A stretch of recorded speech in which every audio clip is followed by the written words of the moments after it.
Oke, assalamualaikum warahmatullahi wabarakatuh. Eh, Baik, nama saya Gunu Cahyana. Hari ini saya akan menjelaskan tutorial mengenai analisis back kalkulasi longsoran dengan praksis 2 dimensi. Oke, dalam tutorial ini saya akan menjelaskan tata cara awal secara tahap bertahap mengenai analisis back kalkulasi longsoran. Analisis back kalkulasi ini merupakan analisis dengan menghitung kembali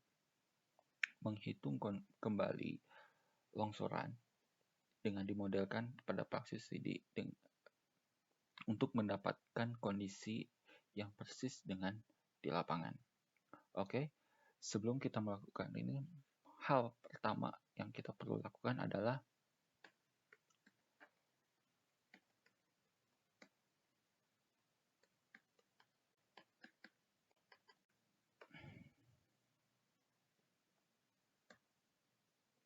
pertama yang kita perlu kita lakukan adalah pertama kita melakukan survei awal. Survei awal ini apa yang kita lakukan? Yaitu yang pertama kita melakukan observasi kondisi lapangan. Observasi kondisi lapangan di mana kita mendokumentasikan di mana si longsoran itu dimulai, area dampaknya, terus pergerakannya seperti apa, jenis-jenis tanah yang terjadi, dan melihat kondisi drainase ataupun aliran air yang mungkin ada di sini. Ya kan, selain itu juga kita bisa melihat kondisi di mana dia tuh turunnya seperti apa dan tingkat kerusakannya seperti apa. Ya kan? Di sini juga kita melihat penyebab si longsoran tersebut. Oke, selain itu juga pada proses survei awal ini, survei pendahuluan ini adalah kita bisa melihat juga menggunakan ground mapping adalah kondisi kontur longsoran existing. Nah, di sini juga kita bisa mencoba kita plotkan kondisi bidang gelincirnya seperti apa. Namun survei drone ini perlu diverifikasi dengan data topografi untuk hasil yang lebih baik. Nah, setelah kita melakukan survei pendahuluan, langkah berikutnya adalah kita melakukan survei detail.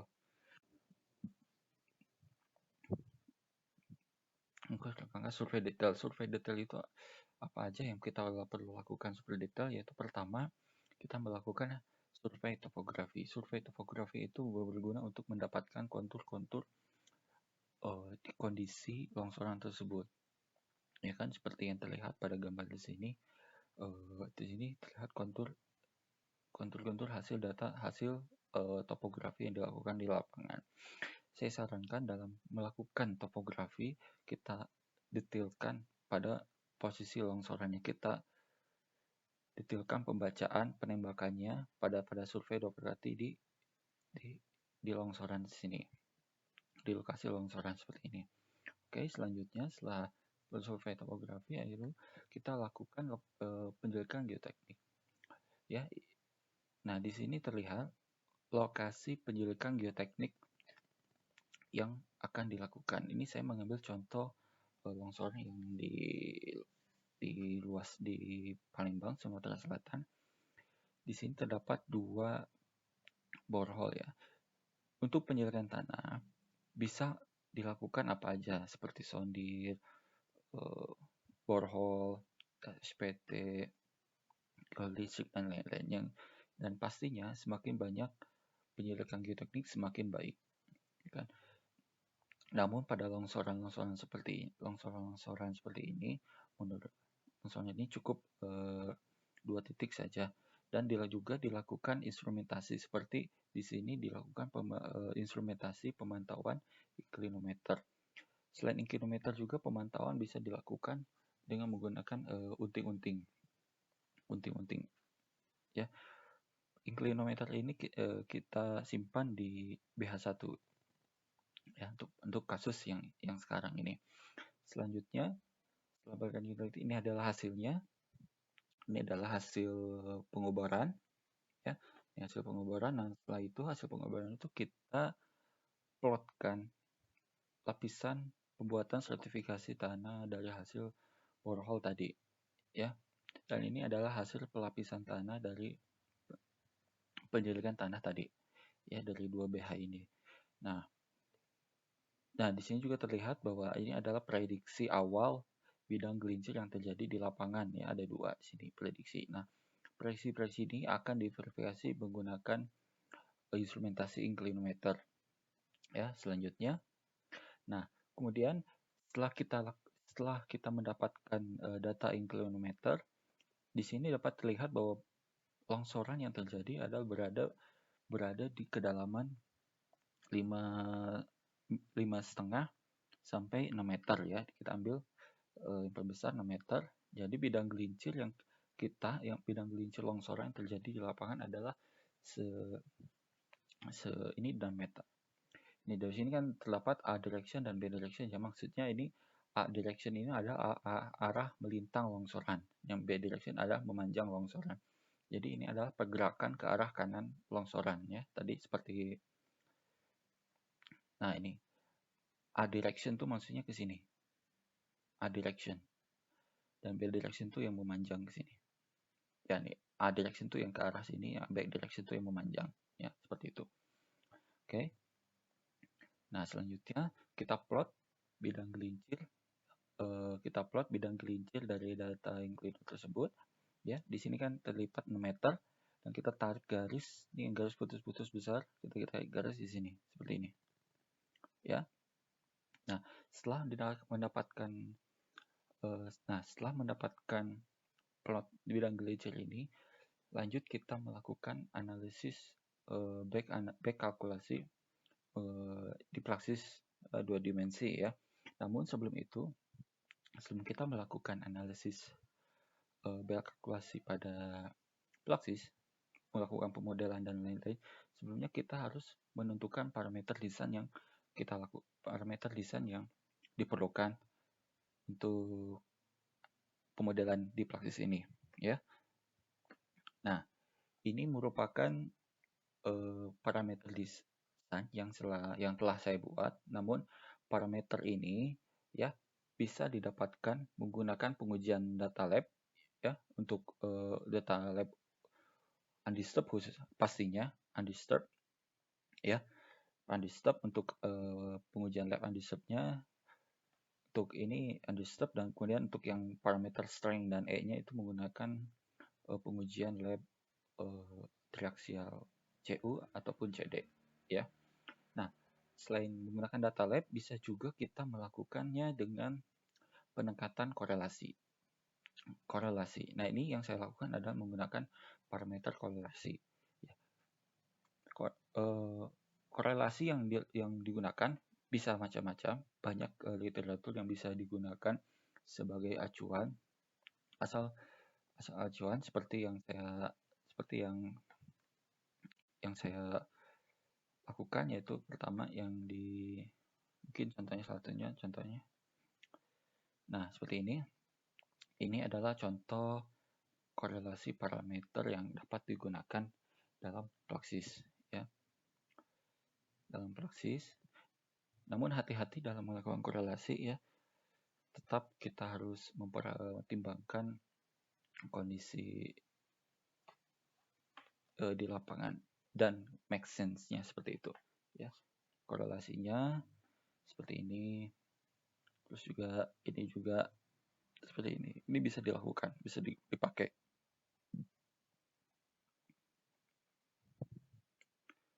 Ini bisa dipakai, ya. Nah, setelah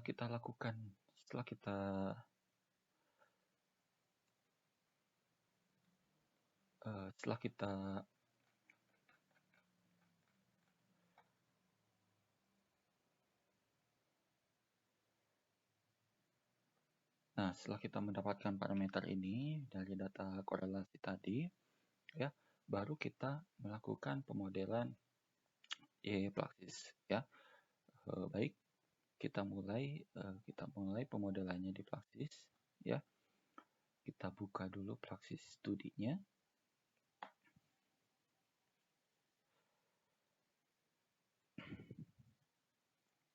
Nah, oke. Ini tampilan awal pertama. Ya, kita buka new project. Ya, kita kasih nama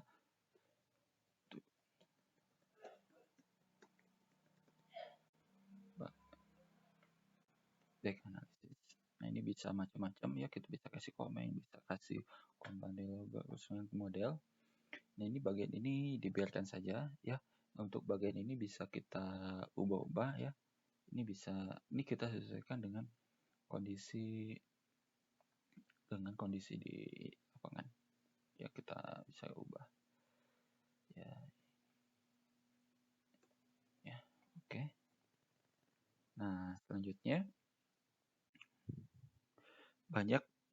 kita melakukan pemodelan.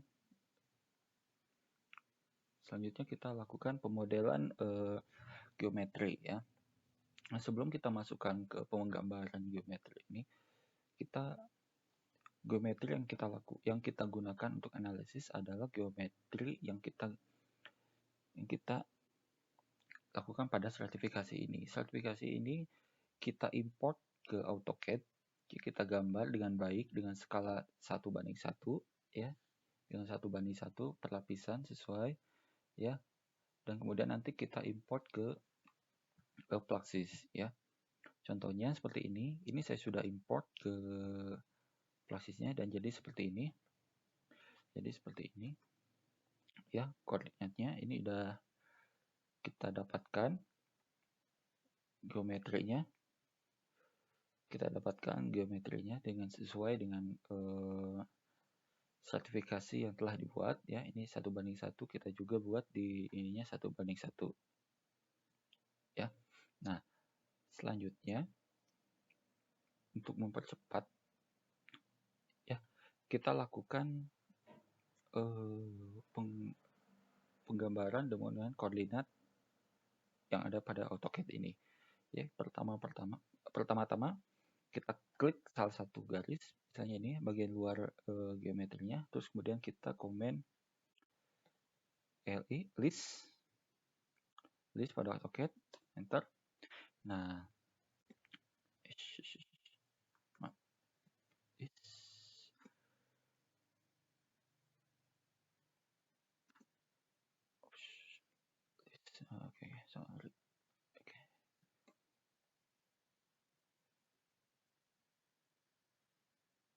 terus klik enter lagi untuk continue.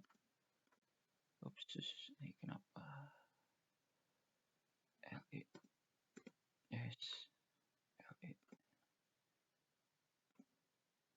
Oke. Nah, ini dapat koordinatnya ya. Koordinatnya kita copy ya, kita copy semua dari bawah sampai atas. Oh, fatal error. No. Kita ulang dari awal.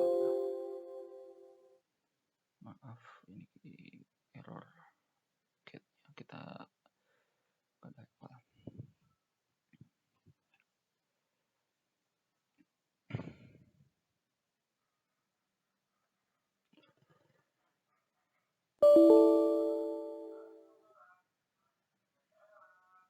Oke, ini adalah filenya. Kita hapus dulu file yang tidak perlunya. Oke, nah tadi itu kita klik ini, kemudian klik list ya.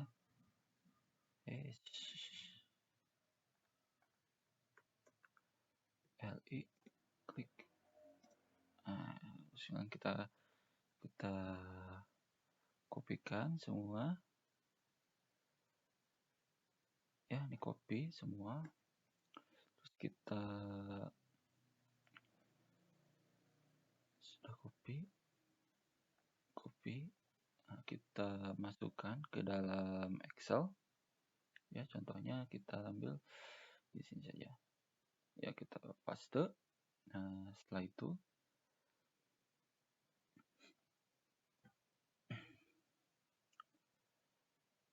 kita pisahkan di tekstur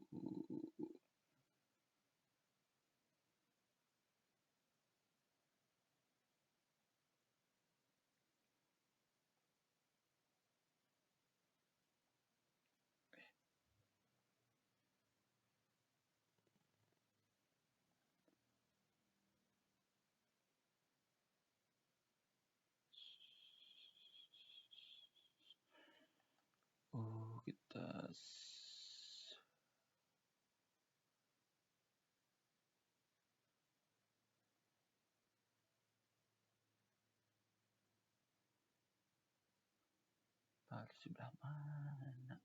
Pakai WPS.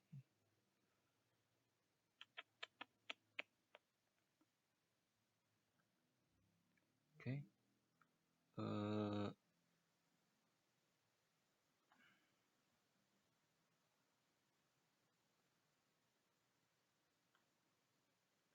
Oke, nah kita pisahkan dulu ya. Ini next, finish. Oke.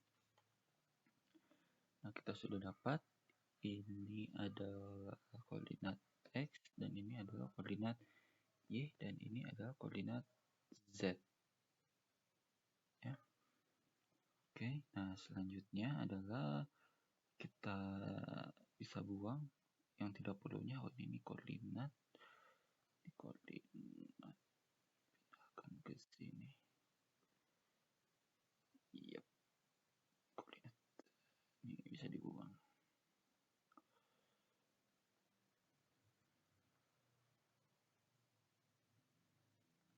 Nah, ini karena praksis studi ada presin, bagian Z-nya itu bisa dibuang. Oke, nah ini kita sudah dapat ya bagi XZ-nya. Nah, kemudian kita import, kita kopikan ini ke Notepad. Kita kopikan ke Notepad ya. Gini. Nah, kemudian baru kita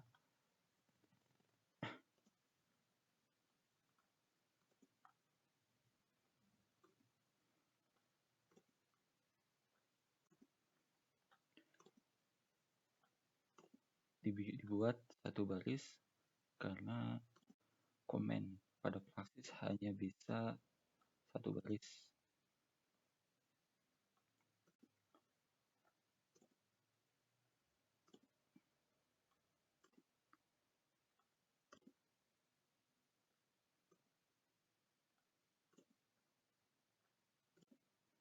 Oke, satu baris. Nah, seperti yang dilihat pada praksis ya, ini komennya cuma bisa satu baris ya.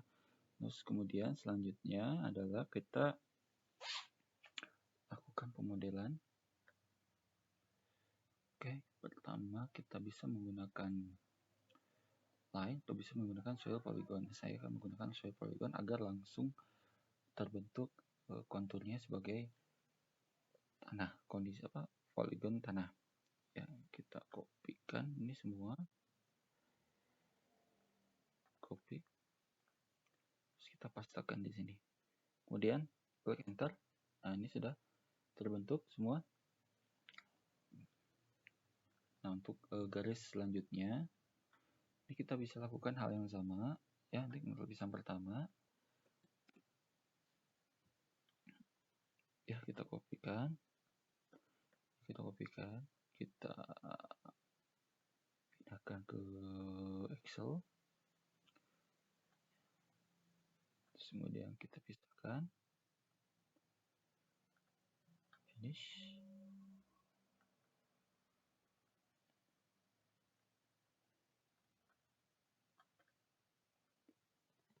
X dan Y ini adalah untuk lapisan 1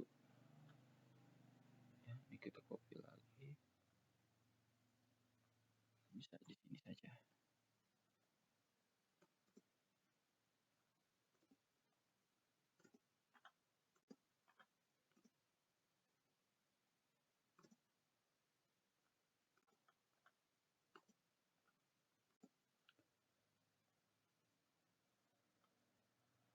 Oke, copy. Terus ini kita bisa menggunakan bisa pakai line atau bisa pakai line. Kita pakai line untuk hari ini, lapisan selanjutnya. Terus enter. Nah, terus terbentuk ini si lapisannya ya.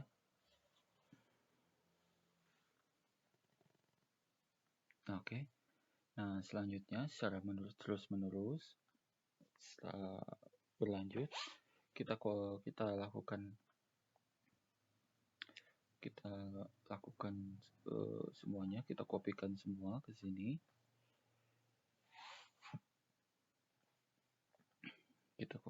sini.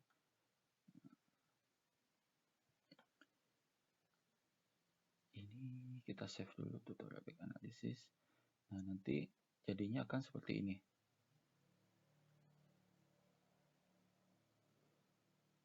Nah, nanti akan jadinya seperti ini.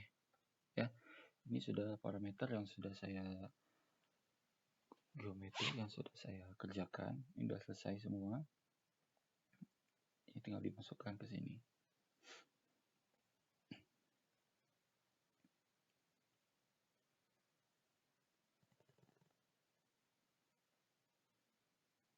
Oke,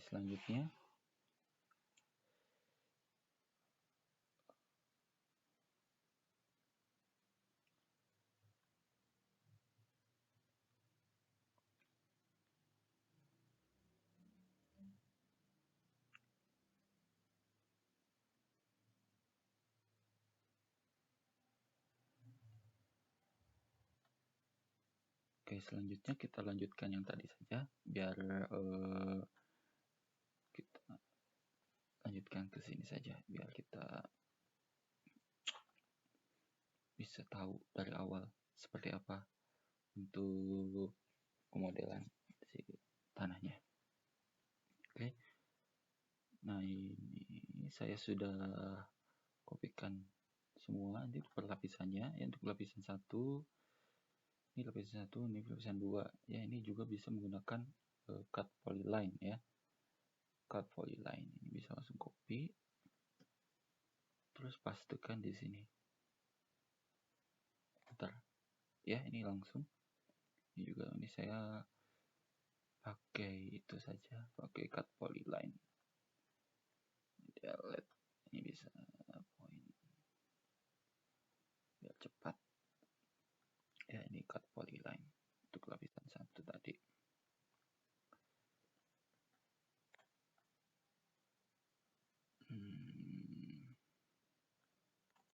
Oke. Tadi ada masalah.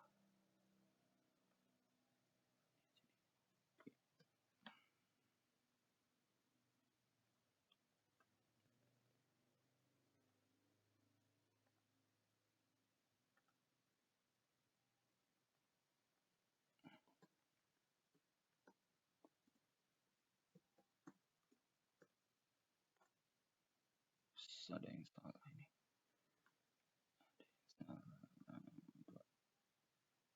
Ini bisa langsung cut aja sendiri.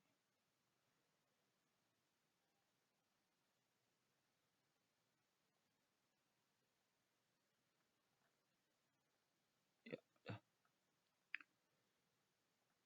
Oke, selanjutnya kita lanjutkan ke yang ketiga, lapisan ketiga. Copy.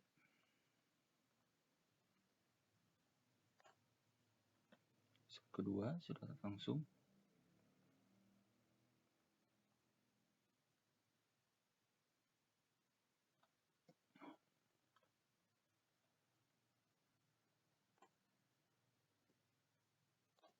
Lapisan keempat.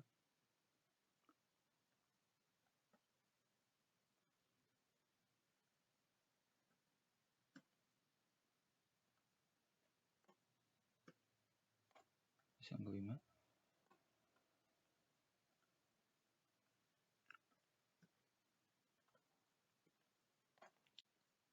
Enam.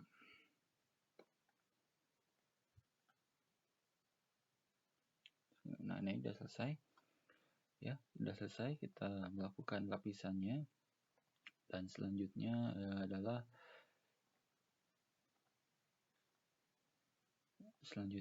kita memasang line load. Ini maksudnya sebagai beban lalu lintas. Ya, beban lalu lintas. Beban lalu lintas ini sesuai dengan SNI itu adalah 15 kPa. Ya. Oke, nah kemudian selanjutnya setelah itu kita memplot membuat parameter yang sudah kita buat di sini ke dalam proses ya. Oke. kita langsung plotkan saja, kita langsung buat parameternya di sini yang lebih cepat. Oke, nah ini kita new. Untuk mempermudah ini saya lakukan penomoran seperti ini. Satu.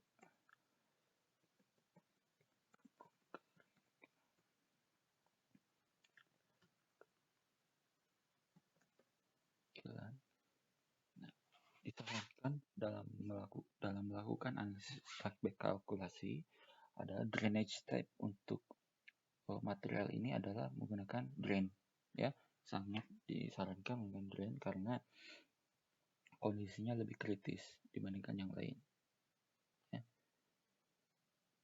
Ini 15 16.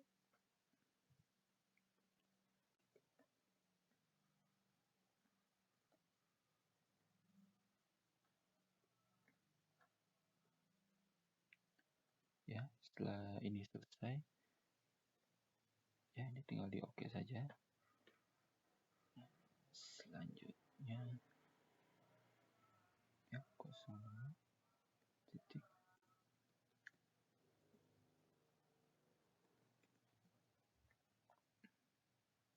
tufaan ini 17.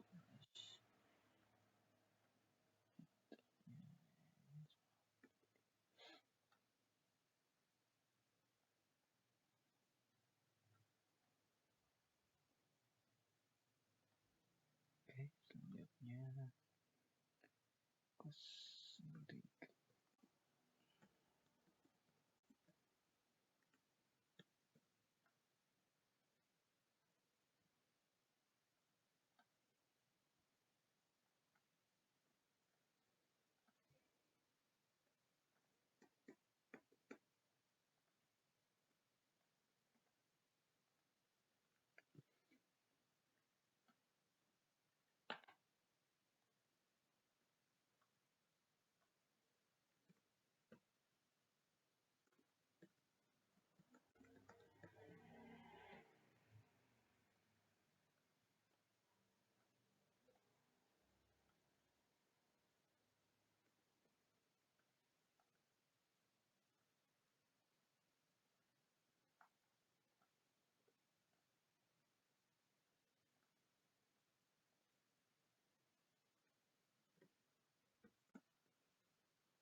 Oke, ini 15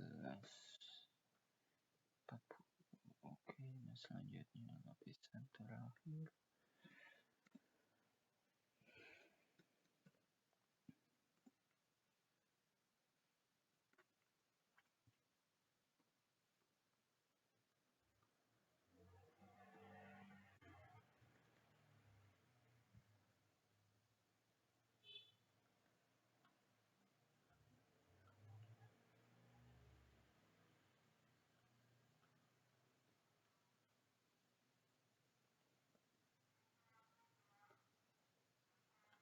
Oke, nah selanjutnya ya, setelah parameter ini tulis, kita bisa langsung mendragnya ke sini, langsung ke lapisan, tiap lapisan.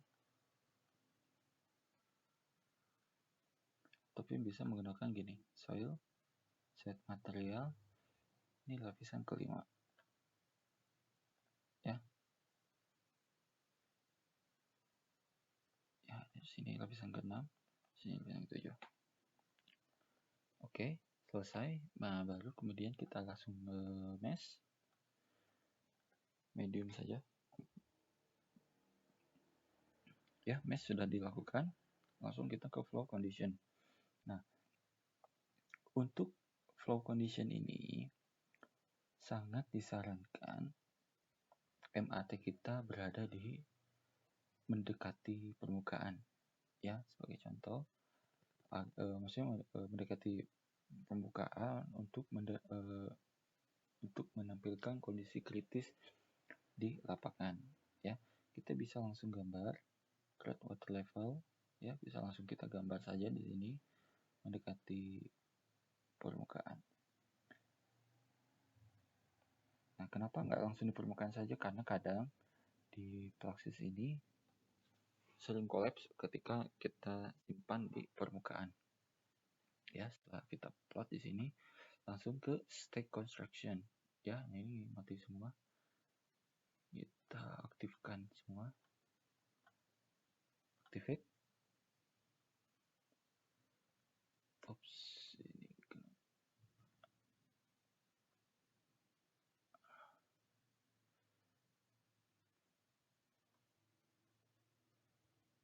Check motif full.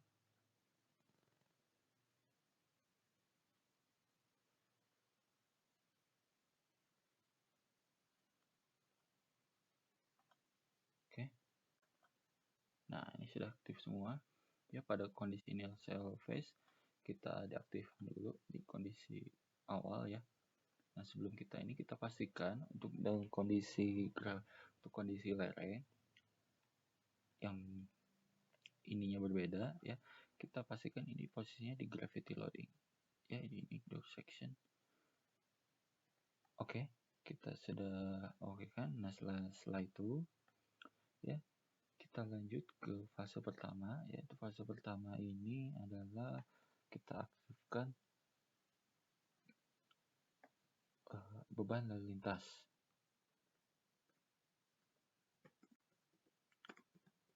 Beban lalu lintas ya, lalu lintas.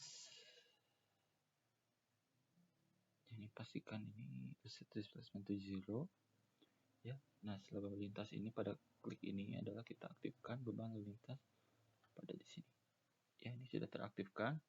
Nah, kemudian setelah beban lintas teraktifkan, baru kita pada melakukan fase perhitungan angka keamanan atau faktor safety ya, SF and existing. Nah, untuk calculation tab-nya kita gunakan safety ya. Kita pastikan gunakan safety ya. Nah, di sini tempat terlihat bahwa di sini terdapat centering ignore section. Maksudnya di sini adalah ketika kita ignore section itu kita memperhitungkan tekanan negatif tekanan air pori negatif ya. Biasanya untuk ketika kita klik ini ya, ketika kita menentukan variable section, angka keamanannya pasti akan lebih baik, lebih besar ya, karena ada faktor ini ada negatif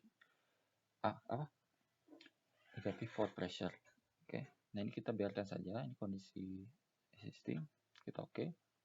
Selanjutnya kita langsung coba running ya, ignore dan langsung kita runningkan saja.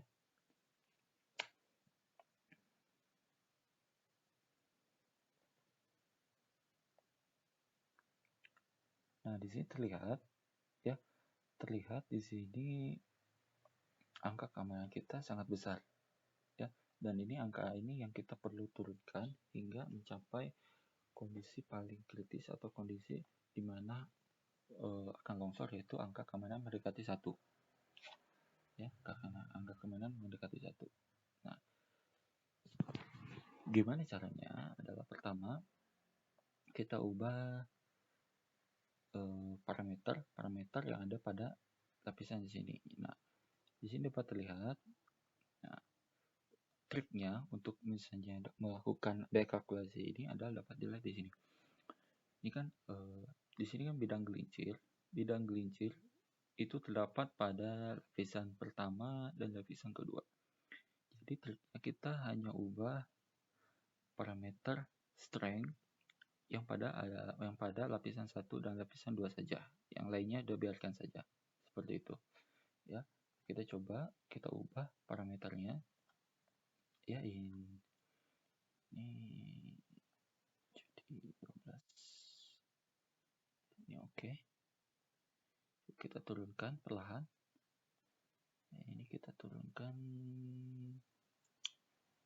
13. Ini kita turunkan 15. Oke. Nah, kita coba running kembali.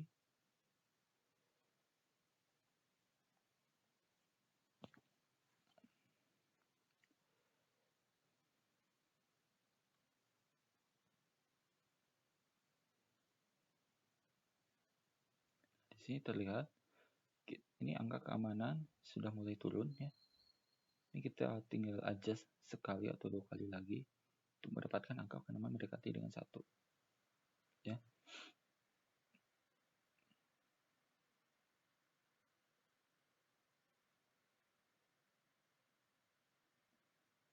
Oke, kita coba adjust lagi.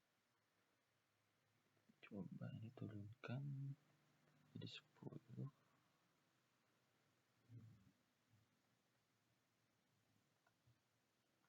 Ininya jadi 10.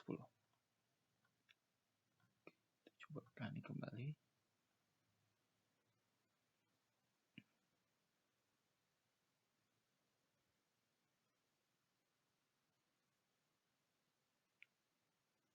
Nah, ini tinggal dikit lagi ya angka keamanannya. Kita stop aja. Percepat.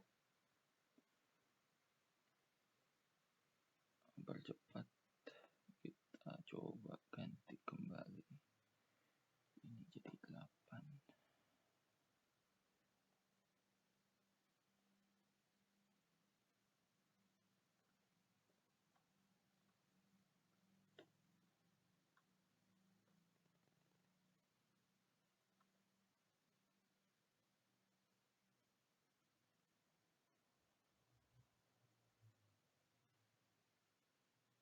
Nah, ini angkanya udah bagus. Ya, udah sangat mendekati angka 1. Ya.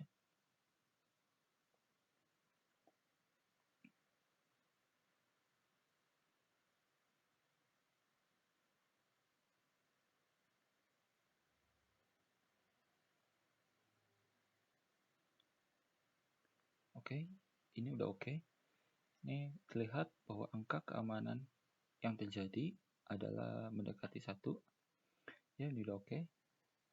Oke, nah selanjutnya adalah kita memverifikasi bentuk bidang gelincir yang terjadi pada model ini. Apakah sama dengan prediksi yang telah kita gambar di sertifikasi yang kita gambar sebelumnya. Ya. Nah, ini adalah mari kita coba sandingkan dengan bidang gelincir yang pada stratifikasi. Ya. Ini udah bagus ya, dapat dilihat di sini. Ini kan sudah mendekati hampir di tengah ya. Selanjutnya ini adalah lapisan pertama, ini lapisan pertama, sini lapisan keduanya, mendekati ya. Ini udah oke.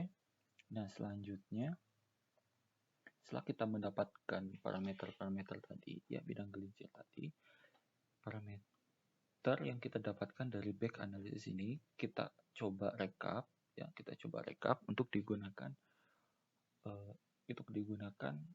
untuk menambahkan penanganan di sini, baik itu MSC Wall ataupun DPT Wall dan lain-lain ya. Jadi pada saat kita pasang penanganan di sini, kita menggunakan parameter back kalkulasi tadi yang kita dapatkan ya. Kita langsung coba rekap si parameternya ya. Ini yang tadi kita copy, ini pindahin ke sini. Nah, ini parameter hasil back analysis ya. Nah, selanjutnya kita buka di sini parameter strength.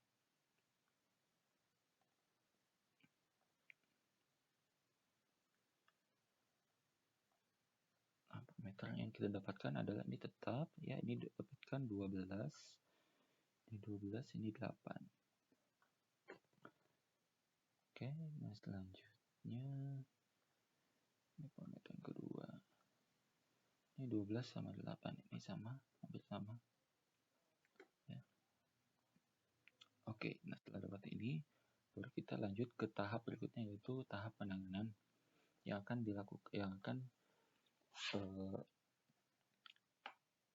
disampaikan pada tutorial berikutnya. Ya. Pada intinya seperti ini, pada proses berkalkulasi ini adalah kita melakukan trial dan error. Kita melakukan coba-coba parameter agar bidang kelinci yang terjadi di lapangan itu sesuai dengan bidang gelincir yang kita modelkan di Plaxis ini untuk mendapatkan desain yang bagus, yang optimal. Ya, baik, sekian tutorial dari saya. Mohon maaf jika ada kekurangan. Assalamualaikum warahmatullahi wabarakatuh.